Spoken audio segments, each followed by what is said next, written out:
And there's a bigger question. There's a pregnant question that keeps popping up the more I listen to this. We're not at war with Russia, are we?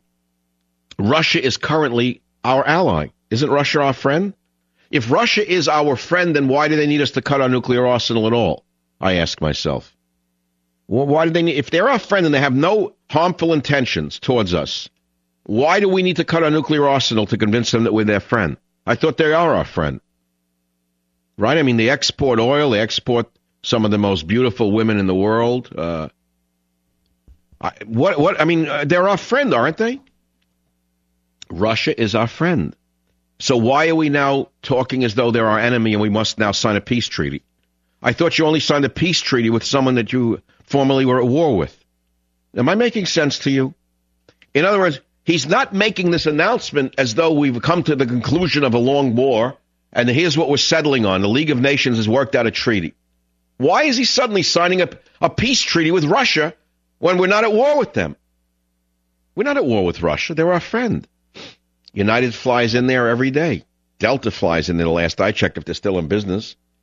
I mean, I don't go there because I'm not interested in eating polonium sushi myself, but there are certain countries I can visit and others I wouldn't visit. That's one I never intend to go to, even though it's the land of my ancestors. I have no desire to ever go back where my grandfather came from, to be honest with you. No desire to ever visit the Ukraine. I want to see the Ukraine, all I have to do is go to New York City. I want to see the Ukraine, all I got to do is go to the Richmond district in San Francisco at a certain time of night on a certain street. I have no desire to ever go back to Minsk. But the fact of the matter is, he's signing a treaty and making a big proclamation as though a war has been fought.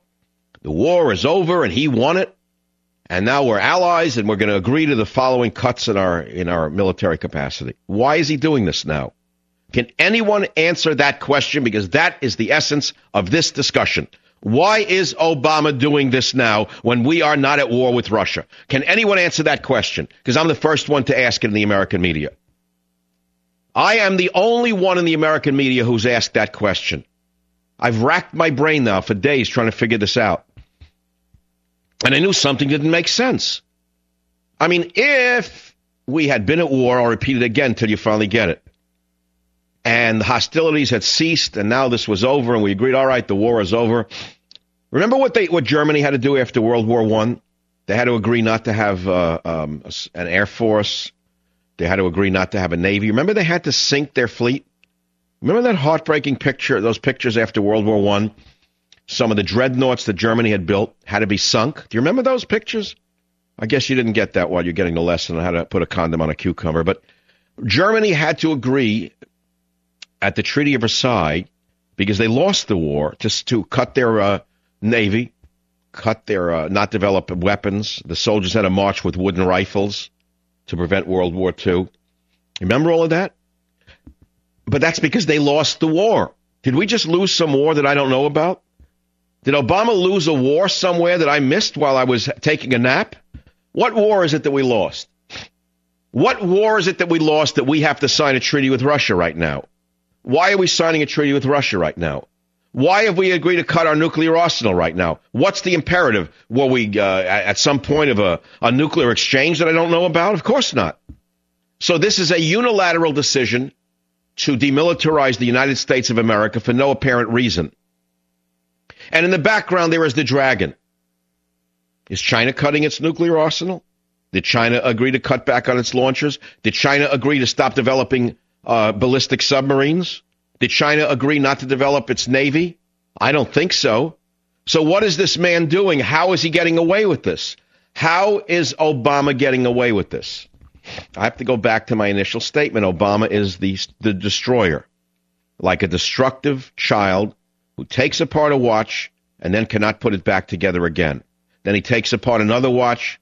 He has the pieces all over the table, and he says, wow, look what I did, Mommy. I took apart another watch. Let me have another watch. I'll take another one apart now. And the pieces are all over the table. Jumping from one watch to the other. He just destroyed the best medical system in the world. Took it apart, left the pieces on the table, has no idea how to put it back together again. Humpty Dumpty could not put it back together again himself. And now he wants to destroy and take apart our military by signing an insane nuclear treaty with Russia for no apparent reason. Why? Can anyone answer why he is doing this now? That's the question. Why now? Are we at war with Russia? No. Did we just conclude a war with Russia? No. Relations have never been better. So what the hell is this all about? Can anybody explain this to me? New York City, WOR. Jonathan, you're up on the Savage Nation. Yeah, it's an honor, Dr. Savage. You know, I have the real answer why Hussein Obama is reducing the nuclear treaty with Russia. It's so obvious and so clear. We all Americans are stupid cowards going to the slaughterhouse like blind, stupid sheep.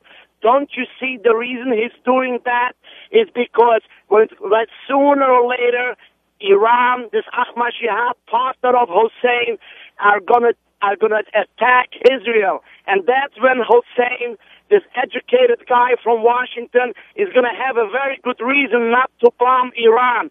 Don't you see this is a team? Wait, hold on. What do you mean have no reason to bomb Iran? Why not? I mean, I didn't pronounce it right. What he will have a reason to, to hesitate, because we just signed a treaty reduction with Russia. It's just another reason to have a meeting in the White House, again, for 2 weeks until Israel... So you see all of this as basically throwing Israel to the wolves. Exactly. If Israel wouldn't be in existence today, Hussein Obama would never do this treaty with Russia. This is all about Israel. Don't you guys see? He's bringing this country down to the knees. This is the first time in history where the refund check came back with a letter saying, I'm sorry, we have a budget crisis, we cannot send you the money. It never happened in the history of the United States. Don't you all imagine? Jonathan, I do understand, and I hear you screaming from the bottom of your heart. I'll be right back.